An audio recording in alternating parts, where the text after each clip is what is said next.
Você é um dos primeiros nomes que eu consigo lembrar, assim, tudo bem que eu sou novo ainda, mas você é um dos primeiros nomes que eu vi falando sobre educação financeira aqui no Brasil, ganhando destaque na mídia. Como é que foi pra você, assim, de ser... Não ser... Você foi um precursor? Você se sente um precursor desse tipo de assunto? Não, na verdade eu me inspirei em algumas pessoas, eu aprendi educação financeira com os poucos nomes que existiam. Havia um colunista da revista Veja nos anos 80, nos anos 90, Luiz Frankenberg, que tinha uma página falando sobre os produtos dos bancos, um pouco de economia, um pouco dos cuidados com o orçamento. Não fez tanto sucesso, mas ele sim, talvez seja o precursor da educação financeira no Brasil. Quando eu escrevi meu primeiro livro, Dinheiro, o Segredo de Quem Tem, o livro que liderava o ranking dos mais vendidos no Brasil, no geral, era Pai Rico, Pai Pobre, do Robert Kiyosaki, um havaiano, né, um americano.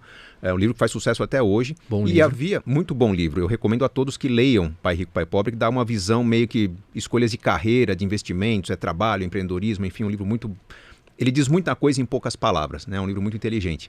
E ele era o mais vendido do Brasil e havia um autor brasileiro que estava entre os 10 mais vendidos, que era o Mauro Halford. Ele ficou durante anos na Rádio CBN falando sobre investimentos. Tinha um livro chamado Investimentos que eu considerava excelente. Eu lembro na época, o Investimentos do Mauro Halford tinha 100 mil exemplares vendidos. Eu dizia, cara, se um dia eu tiver 10% do que esse cara vendeu, eu terei feito já o meu trabalho. Quem diria, né? Quantos livros você vendeu? Eu tô com um pouco mais de 3 milhões de exemplares vendidos hoje. Uau! Tem história. Metade dessa venda é Casais Inteligentes Enriquecem Juntos, que continua sendo o meu livro mais vendido, apesar que eu tenho outros livros que eu considero bem interessantes, bem importantes, mas Casais Inteligentes fez história. Hoje todo mundo que se casa acaba ganhando um exemplar do Casais Inteligentes. Tem um capítulo dele só para quem está preparando o casamento. Mas apesar de não ser o precursor, não ser o pai da educação financeira, eu percebi que havia uma lacuna gigante no Brasil. Quando eu comecei a escrever, o produto de crédito mais utilizado no Brasil, pasmem, era o cheque especial. As pessoas usavam mais, no geral, o volume de cheque especial era maior que o volume de financiamento imobiliário, financiamento de carro, empréstimos pessoais. Então se usava muito mal os empréstimos, muito mal o crédito. E o produto de investimento mais utilizado, que hoje ainda está entre os primeiros, mas era o número 1, era a caderneta de poupança, que para quem estudou um pouquinho, leu um pouquinho, está bem atrás de produtos de investimento equivalentes em desempenho e segurança. Então eu percebia que tinha muito a ser dito.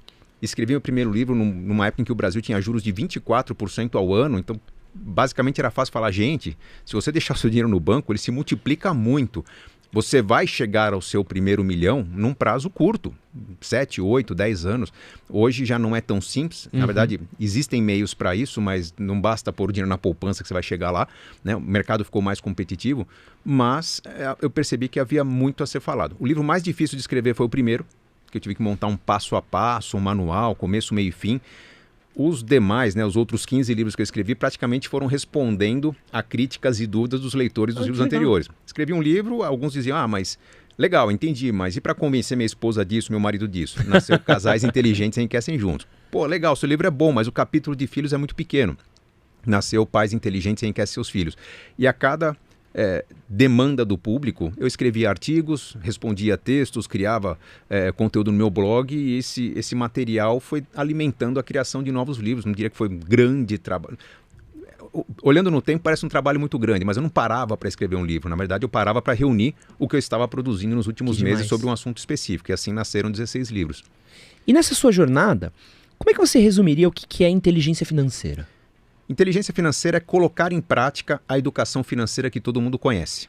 Todo mundo já sabe, nós sabemos que 73% dos brasileiros estão endividados hoje, mas as pesquisas mostram que eles sabem o porquê. Porque caiu a renda e não tinha reserva de emergências, porque o custo fixo está muito elevado, porque comprou muito a prazo. Então as pessoas sabem o que fazer, sabem que tem que cuidar do futuro, sabem que não conseguem cuidar do futuro e tem mil desculpas para isso.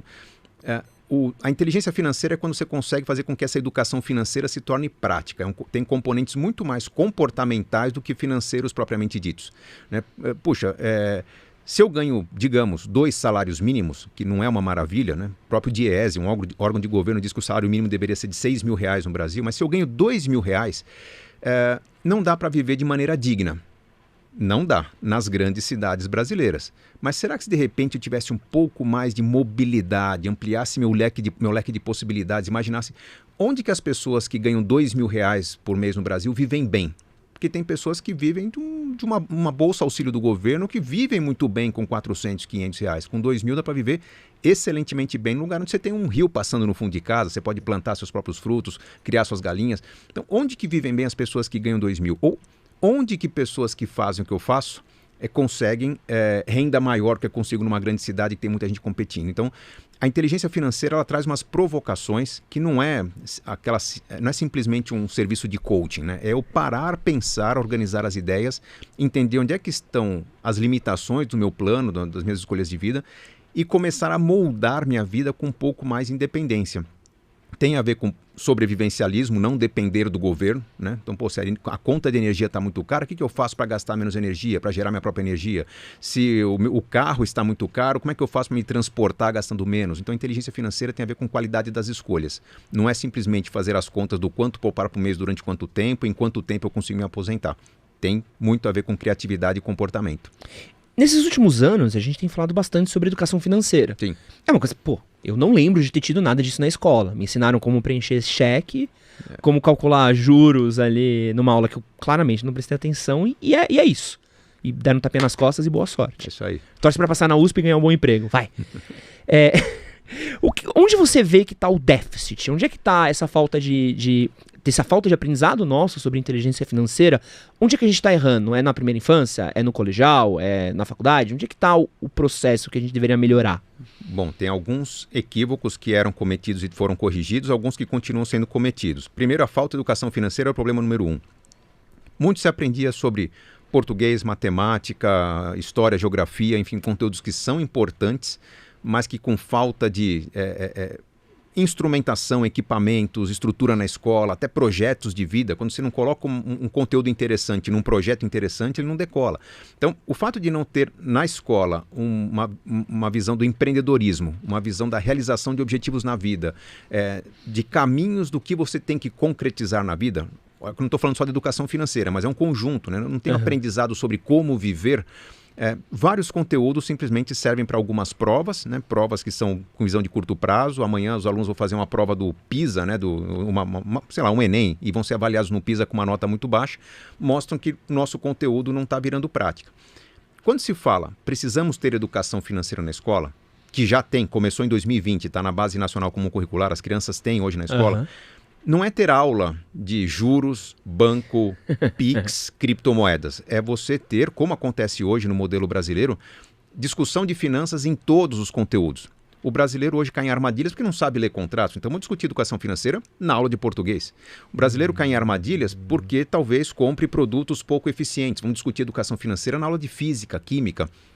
É como está a educação financeira. Os pais não veem hoje o módulo de educação financeira, mas os filhos estão aprendendo. Havia esse déficit, já corrigimos.